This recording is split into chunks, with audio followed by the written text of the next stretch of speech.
Bonjour à tous et bienvenue sur cette nouvelle vidéo. Je suis très contente de vous retrouver aujourd'hui. Vous êtes très nombreux dernièrement à me suivre, à commenter, à vous poser beaucoup de questions sur l'instruction en famille. Et donc je continue cette série de vidéos pour que vous puissiez avoir le plus de réponses possibles à ces questions. Alors aujourd'hui je vais vous parler des apprentissages formels. Pour ma part, il est arrivé que mes enfants travaillent sur fiche en instruction en famille, mais c'était à leur demande et c'est pas forcément la méthode d'apprentissage que je préfère. Cela dit, je connais quand même le sujet et je vais pouvoir vous informer de ce côté-là pour que vous puissiez en savoir plus et faire le choix qui vous correspond le plus à vous, parce que c'est bien là l'essentiel, faire le choix le plus adapté à vous et à votre famille. Je sais que le formel peut rassurer de très nombreuses familles, surtout celles qui commencent pour la première fois cette année. Et donc cette vidéo est là pour ça, pour vous rassurer. Alors retrouvez-moi de suite, juste après la petite introduction.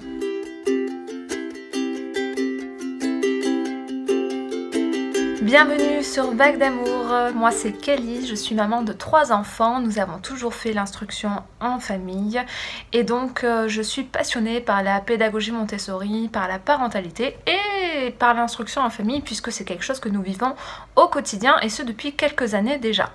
Alors dans cette vidéo, comme je vous le disais, je vais vous parler des apprentissages formels. Avant d'entrer dans le vif du sujet, je vous conseille de vous abonner à ma chaîne YouTube si ce n'est pas encore fait et d'activer les notifications pour être averti et mis au courant des prochaines vidéos mises en ligne parce que il y aura d'autres informations sur l'instruction en famille qui pourront vous être fortement utiles, je pense. N'hésite surtout pas à rester jusqu'à la fin de cette vidéo. À la fin, je partagerai quelques sites gratuits qui vous donneront accès à des ressources pour pratiquer l'instruction en famille de manière formelle et rassurante. Le contenu que partagent ces sites pourra vous aider dans le cadre de l'instruction en famille. Alors en tant que parents, on souhaite tous le meilleur pour nos enfants. On souhaite vraiment faire ce qu'il y a de mieux pour eux. Et c'est pas toujours évident vraiment de se lancer dans le choix de l'école à la maison. Donc vous renseigner au maximum sur ce sujet va vous aider vraiment à vous conforter dans ce choix, à assumer vos positions et à ne pas vous laisser surtout submerger par les peurs que les autres peuvent avoir en face de vous. Donc parlons des apprentissages formels. Qu'est-ce que c'est exactement ? Ce sont des apprentissages qui ressemblent à ceux faits à l'école. Ils sont structurés et suivent un programme établi. En général, dans ce type de figure, de configuration, les familles utilisent donc des manuels scolaires, des cours par correspondance et parfois fabriquent aussi certains contenus pédagogiques elles-mêmes. Donc c'est un peu le système de l'école reproduit à la maison avec des horaires fixes, un programme établi à l'avance, un lieu d'apprentissage souvent spécifique, par exemple une chambre, enfin une pièce à part. D'une famille à l'autre, ça peut changer. Certaines n'ont pas forcément de lieu spécifique pour l'enfant pour qu'il puisse faire ses apprentissages. C'est pas grave, il n'y a aucun souci. Voilà, je vous dis juste en gros, en général, comment ça se passe dans les familles qui font ce choix-là. Alors dans ces méthodes, comme pour toute méthode, il y a des pour et il y a des contre. Ça permet vraiment de voir facilement où en est son enfant dans les apprentissages par rapport au programme et tout ce qu'il lui reste à faire. Et pendant les contrôles, les inspecteurs et les conseillers pédagogiques aiment beaucoup avoir ce genre de famille en phase 2 qui suivent des cours par correspondance ou des programmes établis en suivant les manuels scolaires, etc. Parce que c'est rassurant, parce qu'ils ont une trace écrite de ce qu'a réalisé l'enfant au cours de l'année et du coup, ils peuvent s'assurer plus simplement que l'instruction est bel et bien assurée. Parce que les contrôles sont là pour ça en fait, pour vérifier qu'il y a bien une instruction qui est donnée à l'enfant. Donc avec des traces écrites du travail que l'enfant effectue à chaque fois, c'est plutôt simple à démontrer. Par contre, en contrepartie, ça reste quand même quelque chose de très scolaire et du coup, ça ne convient pas forcément à tous les enfants. Pour ma part, c'est pas pour rien, par exemple, que je me suis formée en pédagogie Montessori. C'est parce que je suis convaincue qu'un apprentissage doit commencer, pour moi, c'est ce que je pense suite à mon expérience, par une phase sensorielle de découverte et par de la manipulation. Et que c'est ainsi que le corps et l'enfant, le cerveau va s'approprier le mieux possible l'apprentissage.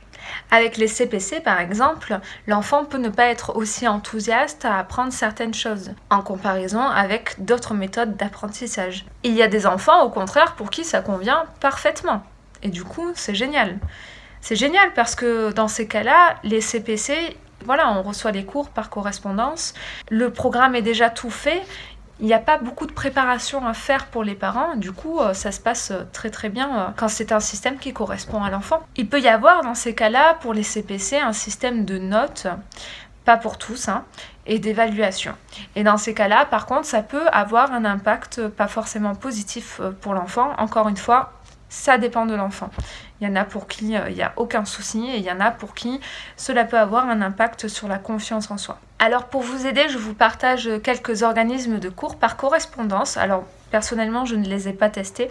Je vous donne juste une petite liste pour que vous puissiez, si ça vous intéresse, vous renseigner plus spécifiquement sur ces CPC, donc cours par correspondance. Donc d'abord, il y a le CNED libre, ça c'est vraiment le plus connu. Mais il y a aussi alors j'ai noté, donc je lis comme ça, je suis sûre de ne pas me tromper. Vous aurez les liens dans le descriptif de la vidéo. Je vous mettrai directement le lien, le nom de l'école, enfin le nom du cours par correspondance et le lien du site de ce cours-là. Comme ça, vous pourrez facilement vous y retrouver. Donc, le CNED libre, l'école Kerlan, les cours Pi, les cours Sainte-Anne et les cours académiques de France. Voilà, ça c'est ce que j'ai noté. Donc voilà, après il y a aussi les manuels scolaires qui peuvent être récupérés pour pouvoir les utiliser avec ses enfants. Souvent il y en a en vente d'occasion, ça se trouve assez facilement. Et les contenus pédagogiques fabriqués par les parents avec des ressources qui peuvent être trouvées en ligne gratuitement. Donc moi je vous ai cherché quelques sites qui vont vous permettre d'avoir accès à des ressources, des fiches pédagogiques à imprimer pour les faire avec vos enfants si ça vous intéresse. Donc il y a un petit peu de tout. C'est une liste non exhaustive, hein. Je suis sûre qu'il y a un tas d'autres sites, notamment il y a des sites de professeurs qui partagent le travail qu'ils font en ligne sur des blogs, donc des choses vraiment très intéressantes. Je vous invite vraiment à fouiller dans la blogosphère parce qu'il y a vraiment de très belles choses et des personnes qui partagent ça vraiment gratuitement, qui en font un travail monstrueux. Donc voilà, je vous laisse explorer ça de votre côté. Moi de mon côté, ce que je vous partage, par exemple, j'ai trouvé maprimaire.fr, donc c'est des ressources et des exercices gratuits à imprimer, donc qui concernent la primaire principalement. hugolescargot.com, donc ce sont des fiches scolaires pédagogiques sur différentes matières telles que le français, les maths, il me semble qu'il y a histoire, géo, voilà. Il y a donc dessus des exercices pour la maternelle et la primaire. J'ai vu le site matovor.fr, donc c'est un site de ressources qui m'a l'air intéressant sur les mathématiques et qui va de la primaire à la terminale. Donc j'ai vu pas mal d'exercices. Je crois qu'il y a des cours aussi.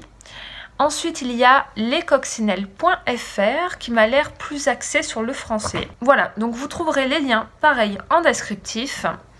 Et si jamais vous connaissez vous-même des blogs, par exemple tenus par des enseignants ou d'autres sites avec des ressources gratuites qui pourraient être intéressants pour les parents qui suivent cette vidéo, n'hésitez surtout pas à les partager, vraiment, ça pourra être utile à tout le monde et ce serait super top de votre part. Donc voilà, pour moi c'est tout pour le formel. La semaine prochaine, je vous fais une vidéo sur les apprentissages informels, donc c'est ce que je préfère et je pense que je vais avoir pas mal de choses à vous dire et puis je pense qu'il me faudra quelques vidéos encore, vraiment pour vous partager tout à propos de l'IUF et que vous ayez toutes les clés en main pour pouvoir faire l'IUF pour ceux qui le souhaitent de la manière qui vous correspond le plus.